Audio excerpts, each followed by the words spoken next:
नमस्कार प्रिय विद्यार्थियों।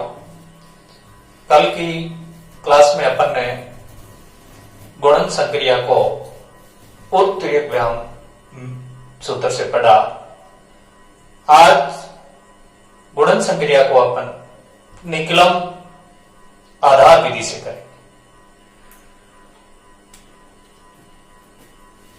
निकलम की दो विधियां हैं, आधार और उपादान। आज अपन आधार विधि लेंगे। निकलम में जैसे किसी भी दो संख्या का गुणा करना है, अपन ने संख्या ले ली जैसे 15 गुणा 12। 15 गुणा 12 को निकलम आधार विधि से करना है। तो सबसे पहले अपन क्या करेंगे कि आधार लेंगे। वैदिक गणित में जो आधार लिया जाता है वो 10 या 10 की घात में लिया जाता है। 10 या 10 की घात में आधार को लिया जाता है। अर्थात या तो आप आधार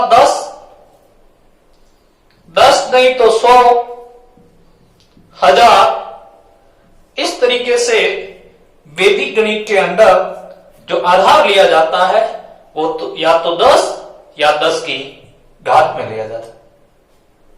निकलम आधार विधि में सबसे पहले अपने को संख्या देख करके आधार लेना है। तो यहां जैसे संख्या 15 गुणा 12 है, तो यहां जो आधार होगा वो होगा 10। 10 आधार लिया जाएगा। आधार लेने के बाद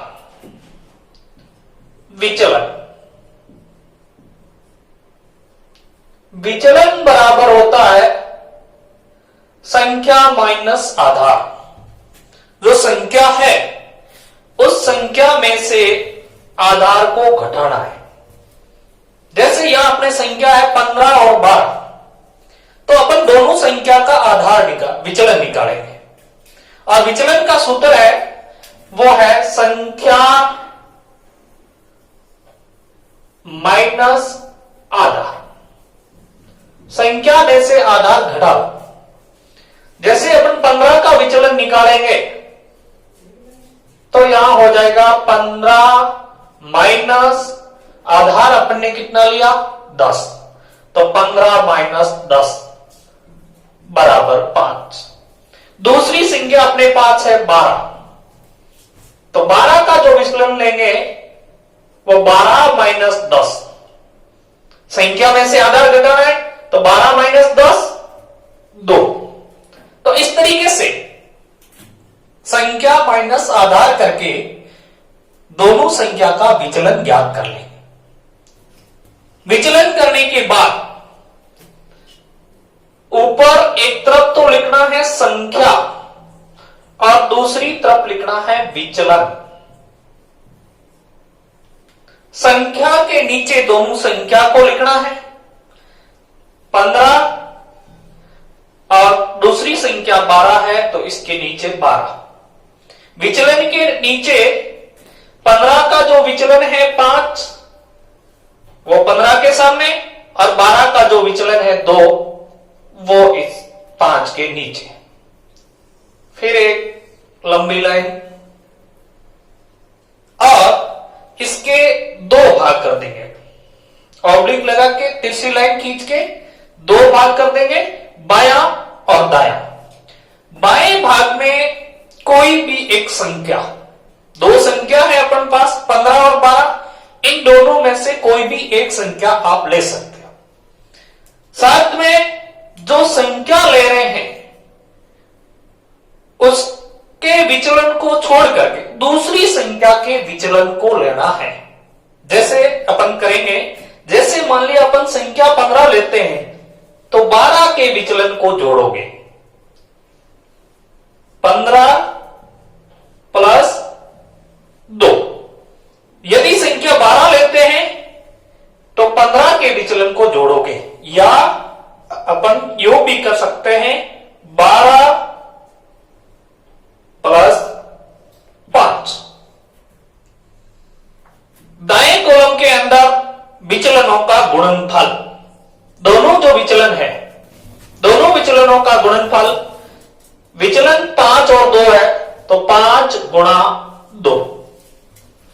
बाएं और दाएं दोनों पक्ष को सॉल्व कर लेते हैं। 15 प्लस 2 17 और 12 प्लस 5 करें तो भी 17, तो यहां लिख लेंगे 17। और इसी तरीके से दाएं पक्ष में अपन ने लिखा है 5 गुणा 2, विचलनों का गुणनफल लिखा जाता है दाएं पक्ष। तो विचलनों के गुणनफल को अपन लिखेंगे तो 5 गुणा 2 10। अब जो दायां पक्ष है इसमें अंकों की संख्या आधार में जितने शून्य हैं उसके बराबर होना चाहिए। तो यहां अंक कितने हो गए? 2, जबकि आधार में शून्य कितने हैं? 1। तो अपन क्या करेंगे, दाई के अंक को आगे वाली संख्या के अंदर जोड़ लेंगे। तो इस तरीके से यहां रह जाएगा 0 और 17 में 1 जोड़ देंगे 18। इस तरीके से लिखने के बाद अपन इस संख्या को सीधा लिख लेंगे, तो ये इसका आंसर आ जाएगा। तो 15 गुणा जो 12 होता है वो 180 होता है। ध्यान रखने की बात यह है, दाएं कॉलम के अंदर अंकों की संख्या है वो आधार में शून्य के बराबर होनी चाहिए। आधार में 1 शून्य है तो यह 1 होना चाहिए, और यदि आधार में 2 शून्य है तो यह अंकों की संख्या 2 होनी चाहिए। 2 नहीं होती है तो अपन उस संख्या के आगे 0 लगा करके उसके अंकों को पूरा करेंगे। 1-2 उदाहरण और लेकर के इस विधि को और अच्छी तरीके से अपन समझेंगे। अपन दूसरा उदाहरण लेते हैं।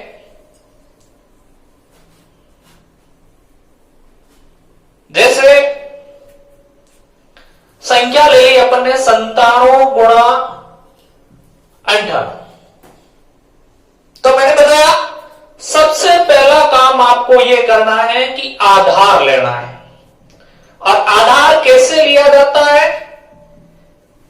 10 या 10 की घात में। आधार जो लेंगे वो इन दोनों संख्या को देख करके 10 या 10 की घात में लिया जाएगा।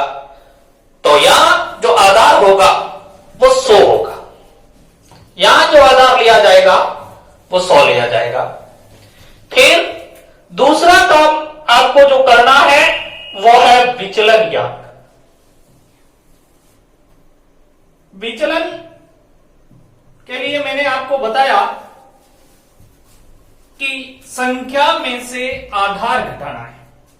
तो यहां संख्या कितनी है? 97, और आधार कितने हैं यहां? 100। तो 97 माइनस 100 बराबर माइनस के 3। दूसरी संख्या है 98 माइनस 100 बराबर माइनस 2। तो इस तरीके से संख्या माइनस आधार करके विचलन ज्ञात करेंगे। विचलन ज्ञात करने के बाद एक तरफ ऊपर लिखना है संख्या और दूसरी तरफ लिखना है विचलन। संख्या के नीचे दोनों संख्या को लिखना है 97 58, और विचलन के नीचे दोनों विचलनों को लिखना है -3 -2, और फिर एक नीचे लंबी लाइन खींच दो। अब इसके 2 भाग कर दो ऑब्लिक लगा के, तिरछी लाइन खींच के, बायां और दायां भाग। पहले उदाहरण में बताया कि बाएं भाग के अंदर कोई भी एक संख्या और दूसरी का विचलन लेना है। संख्या यदि आप 97 लेते हो तो विचलन आप -2 लो। संख्या आप 98 लेते हो तो विचलन -3। तो इस तरीके से जैसे अपन संख्या 97 तो साथ में ये 2 -2। दाएं में विचलनों का गुणनफल लिखा जाता है। दोनों विचलनों का गुणा करना है, -3 गुणा -2। सॉल्व कर लो। 97 -2 95।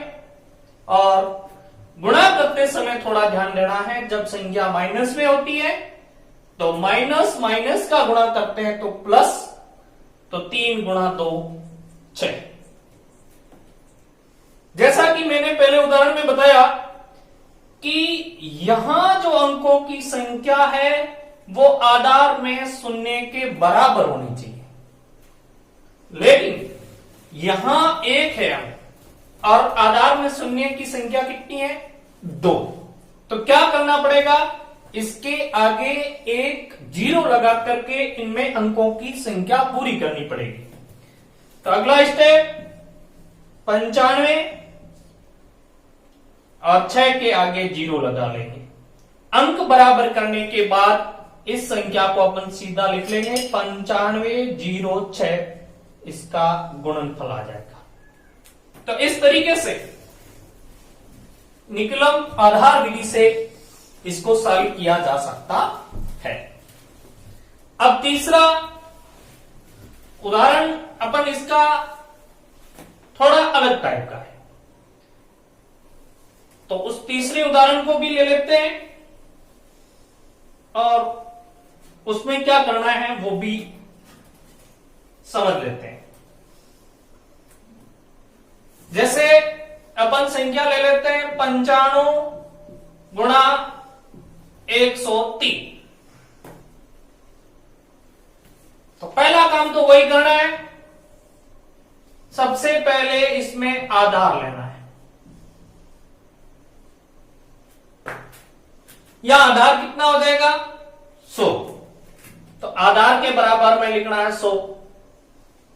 दूसरा अपने को क्या करना है, विचलन ज्ञात करना है। विचलन का सूत्र याद रखना है, संख्या में से आधार घटाना है। तो पहली संख्या क्या अपने पास 95, तो 95 -100 बराबर -5। दूसरा 103 -100 बराबर t। आधार और विचलन ये दोनों काम पहले से अपने को करना है। ये करने के बाद सरल करते समय सबसे पहले अपने को क्या करना है, ऊपर लिखना है संख्या और दूसरी तरफ सामने लिखना है विचलन। संख्या के नीचे संख्या को लिखना है 95 और 103। सामने विचलन लिखना है -5 3। फिर एक नीचे लंबी लाइन खींच देंगे, वही इसके 2 भाग करने। तरीका वही, कोई भी एक संख्या लो तो दूसरी का विचलन लो। संख्या आप 95 लेते हो तो विचलन 3, और संख्या आप 103 लेते हो तो विचलन -5, जो कि बाएं कॉलम में लिखा जाएगा। जैसे अपन यहां ले लेते हैं 95 + 3, या इसको 103 - 5 भी ले सकते हैं। कोई भी लो दोनों में से, ये लो तो भी सही और ये लो तो भी सही। दाएं कॉलम के अंदर क्या करना है, दाएं कॉलम के अंदर विचलनों का गुणनफल करना है, दोनों जो विचलन है इनका गुणा करना है। तो -5 गुणा t। आगे इनको अपन सॉल्व करेंगे, बाएं कॉलम को सॉल्व करेंगे, 95 प्लस 3 करेंगे 98 और 103 माइनस 5 करेंगे तो भी 98, या माइनस प्लस का गुणा करना है। माइनस प्लस का गुणा करते हैं तो माइनस, और 5 गुणा 3 क्या होता है 15। अब ये बात थोड़ी अलग है, अपन ने पहले जो 2 उदाहरण लिए थे उनमें यहां माइनस का मान ऋणात्मक मान नहीं था। इस तीसरे उदाहरण के अंदर ये थोड़ा हटके हैं, ऋणात्मक मान आया है। तो जब आपके दाएं कॉलम के अंदर ऋणात्मक मान आ जाता है तो इसको धनात्मक करना है। अब धनात्मक करने का तरीका यह रहेगा, यानी माइनस के मान को प्लस में बदलना है, एडजस्ट करना है। तो इसका तरीका यह रहेगा कि इधर से आपको एक संख्या उधार लेनी है और उस उधार ली गई संख्या का जो मान होगा वो आधार के बराबर होगा। यदि आपके आधार यहां 10 है तो यहां से ली गई संख्या का मान 10 होगा, और यदि आधार 100 है तो यहां से ली गई संख्या का मान 100 होगा, और यदि आधार यदि आपके यहां 1000 है तो यहां से ली गई एक संख्या का जो मान होगा वो 1000 के बराबर होगा। तो यहां इस उदाहरण के अंदर आधार 100 है तो यहां से जो अपन एक संख्या लेंगे उसका मान 100 के बराबर होगा। तो आगे इससे एक लेंगे 98 माइनस 1, यानी यहां से एक उधार लेंगे तो यहां एक कम हो जाएगा ऑब्लिक, और इस एक का मान इधर क्या हो जाएगा 100 के बराबर, आधार के बराबर हो जाएगा। तो 100 और -15 है, तो इसको इस तरीके से आगे लिख लो माइनस में। आगे सॉल्व करो, इसको मैं यहां सॉल्व कर देता हूं। 98 माइनस 1 97, और 100 माइनस 15 85। फिर वही बात ध्यान देने है कि इसमें अंकों की जो संख्या है वो आधार में जितने शून्य हैं उन शून्य के बराबर होनी चाहिए। तो आधार में शून्य 2 या अंक 2 तो आप सीधा ही लिख लो। यदि यह अंकों की संख्या कम होती है तो आगे 0 लगा करके अंक पूरे करने, और यदि यहां संख्या शून्य से ज्यादा है जैसे पहले उदाहरण में अपन ने पढ़ा, तब इसका जो दाई का अंक है वो आगे वाली संख्या के अंदर जोड़ देना। तो इस तरीके से यह अंक बराबर है तो इसको अपन सीधा ही लिख लेंगे 97 85, और इस तरीके से इसका यह आंसर आ जाएगा। तो निकलम आधार विधि से ये 3 उदाहरण मैंने अलग अलग समझाए हैं। इन तीनों उदाहरणों के आप इस मेथड को आसानी से समझ सकते हो। आप कई उदाहरण लेकर के घर पे बैठ के अभ्यास कर सकते हो। जैसे मैं 2-4 उदाहरण यहां लिख देता हूं, आप इन उदाहरणों को करके और आप अच्छी तरीके से अभ्यास कर सकते हो। जैसे आप 14 गुणा 13,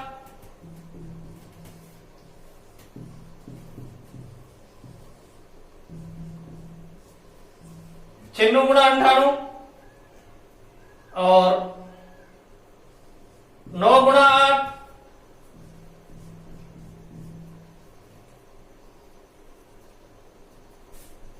और 103 गुणा 57। तो ये 3-4 उदाहरण करके इस विधि को आप अच्छी तरीके से समझ सकते हो, कर सकते हो। आज की क्लास में बस इतना ही। आगे उपादान विधि से और लेंगे।